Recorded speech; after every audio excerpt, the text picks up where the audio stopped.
बच्चों, mood online classes में आपका स्वागत है।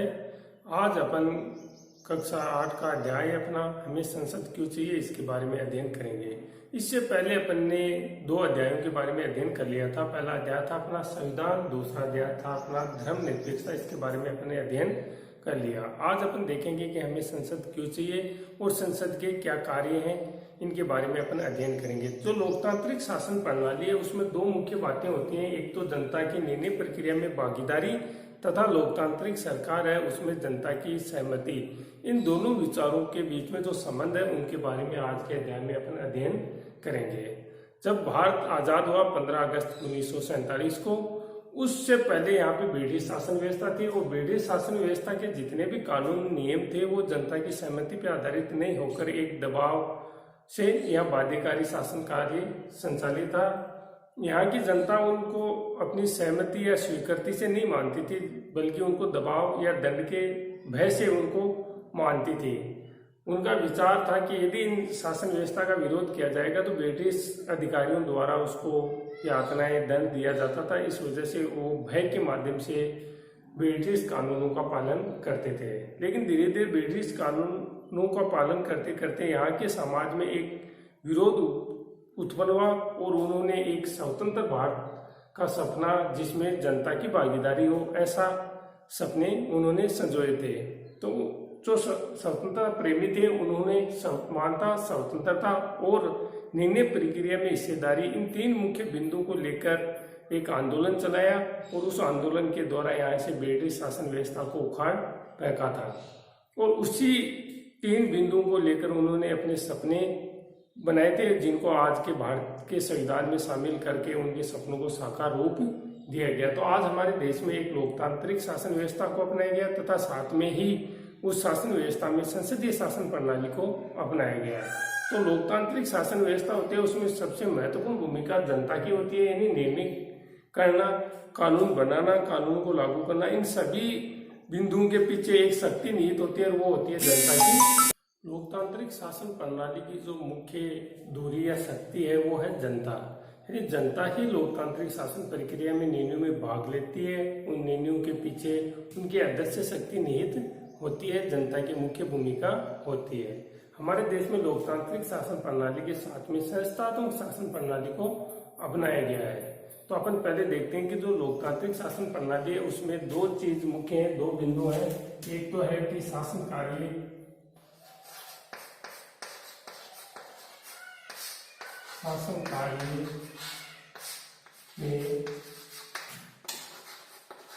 जनता की भागीदारी। दूसरी होती है कि शासन कार्यों में जनता की सहमति।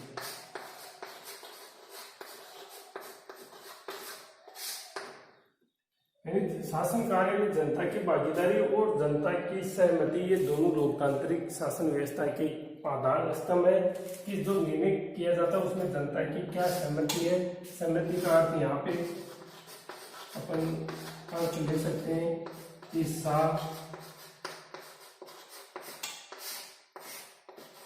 है या भागीदारी। ये सहमति क्या है, इसके अपन तीन अर्थों में ले सकते हैं, यानी जनता का हिस्सा, जनता की चाह या उसकी भागीदारी। ये लोकतांत्रिक शासन प्रणाली का जो एक बिंदु है जनता की सहमति। एक होता है कि निर्णय प्रक्रिया में जनता की क्या भागीदारी, यानी निर्णय प्रक्रिया में जनता ने भाग लिया या कितनी जनता ने उसमें भाग लिया या जनता को कितने अवसर प्राप्त हुए। एक तो होता है अवसर प्राप्त होना,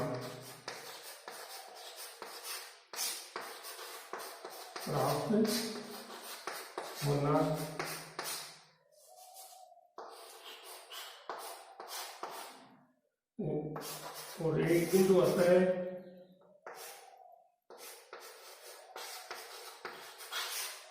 कितनी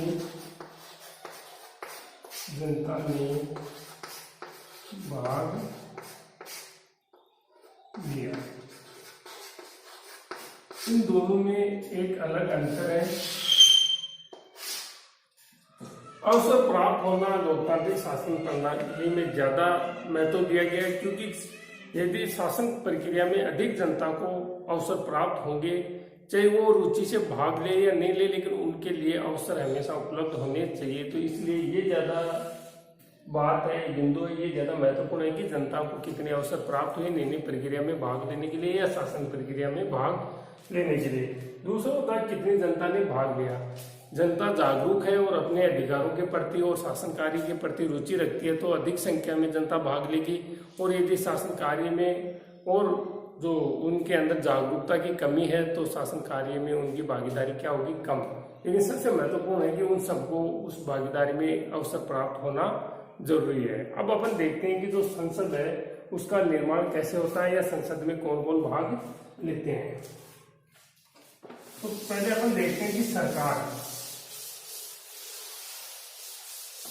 है वो 3 अंगों से मिलकर बनती है।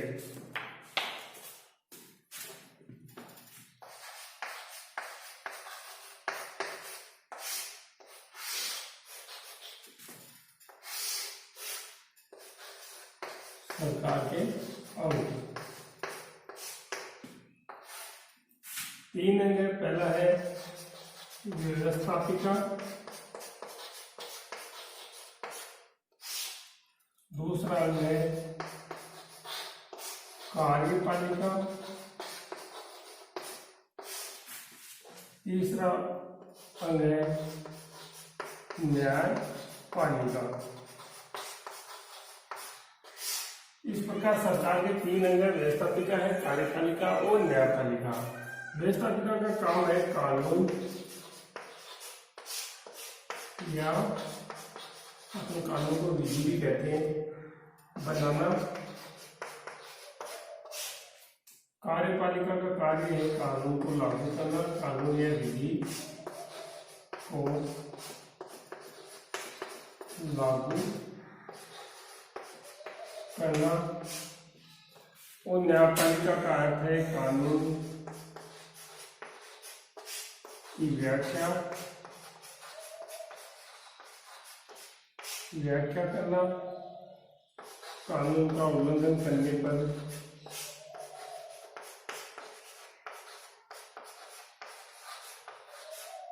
कानून का उल्लंघन करने पर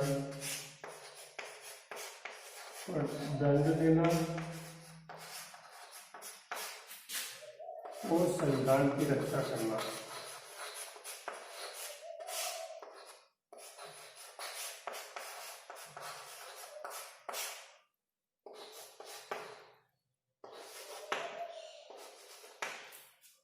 इस प्रकार सरकार के अंग उनके तीनों के कार्यों का विभाजन किया गया है। व्यवस्थापिका वो कानून बनाती है, कार्यपालिका लागू करती है और न्यायपालिका उनकी व्याख्या करती है। जो कानून का उल्लंघन करते हैं उनको दंड देती है और संविधान की क्या करती है, रक्षा करती है।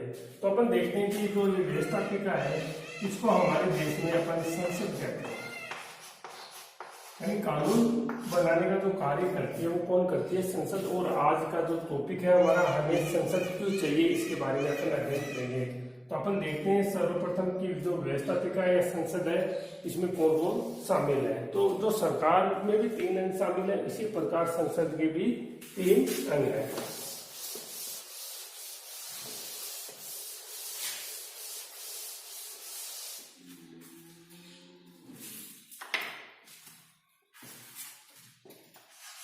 संसद या इसको अपन कहें व्यवस्थापिका या पार्लियामेंट। राष्ट्रपति,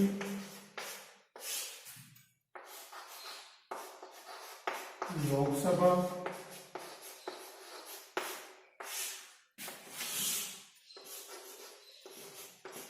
राज्यसभा।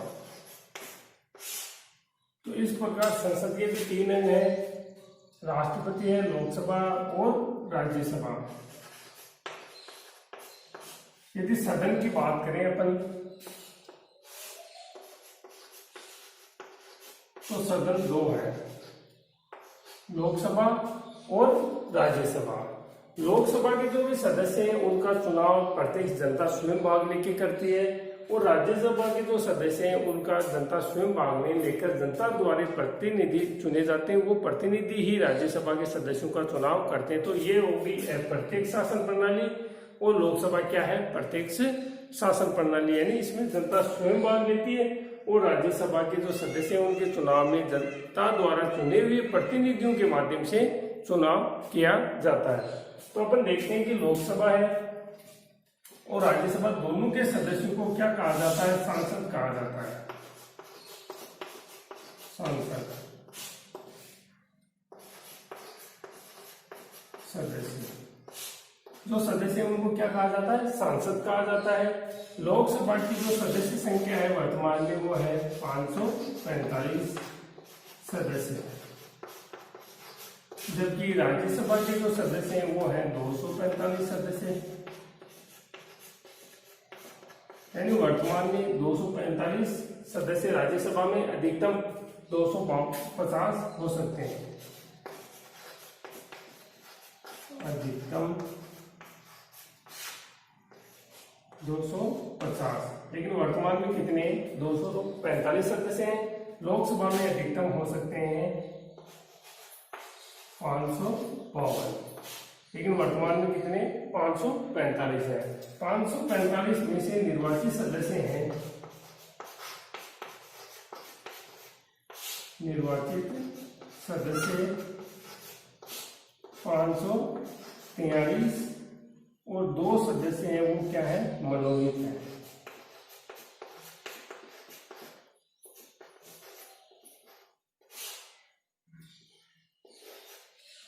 इधर अपन बात करें राज्यसभा में जो 245 सदस्य हैं, इनमें से 233 तो निर्वाचित हैं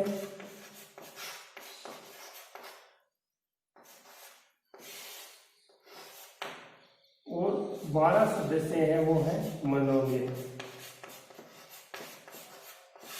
यानी 12 सदस्य और ये 2 सदस्य, इनका चुनाव नहीं होता है, इनको राष्ट्रपति मनोनीत करता है। इस प्रकार अपने देखा कि लोकसभा की सदस्य संख्या कितनी है, 545 है, और निर्वाचित सदस्य वो कितने 543 है, 2 सदस्य क्या है, मनोनीत है। इस प्रकार अपन राज्यसभा की बात करें तो 245 सदस्य क्या है, कुल वर्तमान में सदस्य संख्या है, और इनमें से 233 सदस्य क्या है, निर्वाचित है, और 12 सदस्य मनोनीत है, जिनका मनोनयन कौन करता है, राष्ट्रपति करता है। ये सीधे प्रत्यक्ष जनता द्वारा चुने जाते हैं। जो लोकसभा के सदस्य हैं इनका चुनाव कौन करता है, जनता करती है, निर्वाचन। तो जनता स्वयं भाग लेती है, इसलिए ये कैसा चुनाव है, प्रत्यक्ष चुनाव। राज्यसभा के सदस्यों का चुनाव है वो जनता स्वयं नहीं करके जनता के प्रतिनिधि,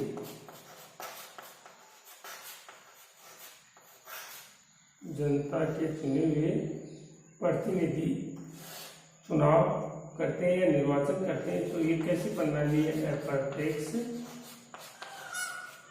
निर्वाचन। दोनों ही के सदस्यों को क्या कहा जाता है, सांसद कहा जाता है। अब अपन देखते हैं कि जो ये लोकसभा के सदस्य हैं इनके जो कार्यकाल कितना है, राज्यसभा के सदस्यों का कार्यकाल कितना है, और इनके पदाधिकारी कौन कौन है। तो जो लोकसभा है इसका जो अध्यक्ष होता है वो लोकसभा में से ही किसी व्यक्ति का चुनाव किया जाता है।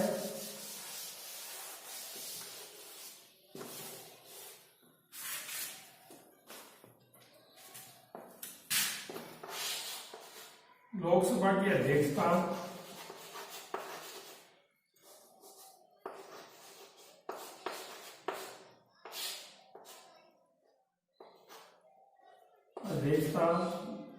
लोकसभा अध्यक्ष करता है।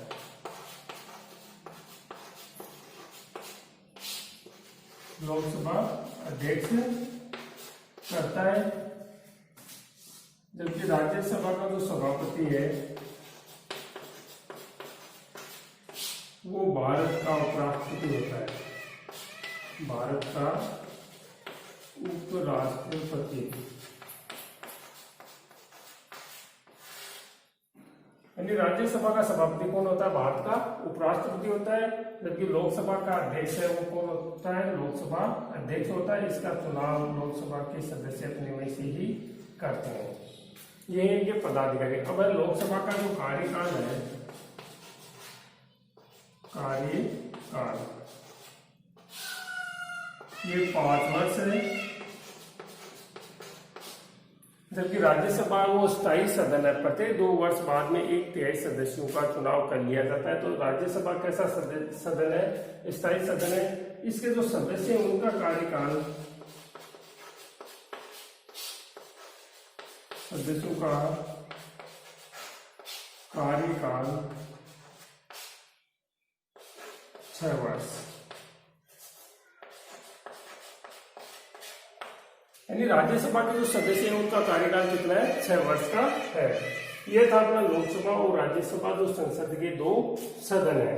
अब अपन देखते हैं कि जो राज्य विधानसभा है और संसद है उनमें क्या अंतर है। तो संसद है वो पूरे देश के लिए कानून बनाती है, और जबकि विधानसभाएं हैं, जो राज्यों की विधानसभाएं, वो राज्यों तक अपने कानून बनाती हैं। तो इस प्रकार दोनों में अंतर है कि राज्य विधानसभाएं हैं उनका कार्य क्षेत्र सीमित है, और जो संसद है उसका कार्य क्षेत्र बड़ा है। ये पूरे देश के लिए कानून बनाती है, जबकि राज्य विधानसभाएं हैं वो केवल राज्य के लिए ही कानून बनाती हैं।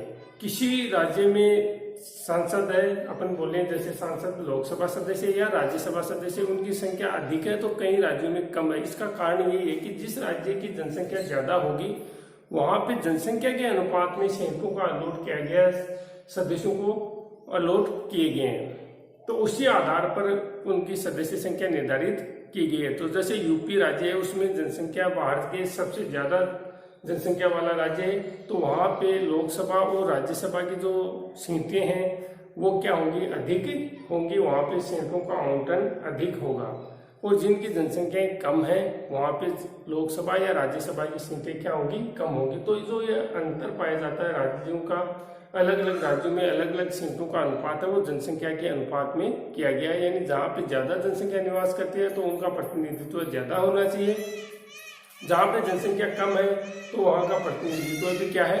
कम है। तो अधिक जनसंख्या होने के कारण वहाँ पे सीटों का अधिक अलॉट किया गया है, आवंटन किया गया है।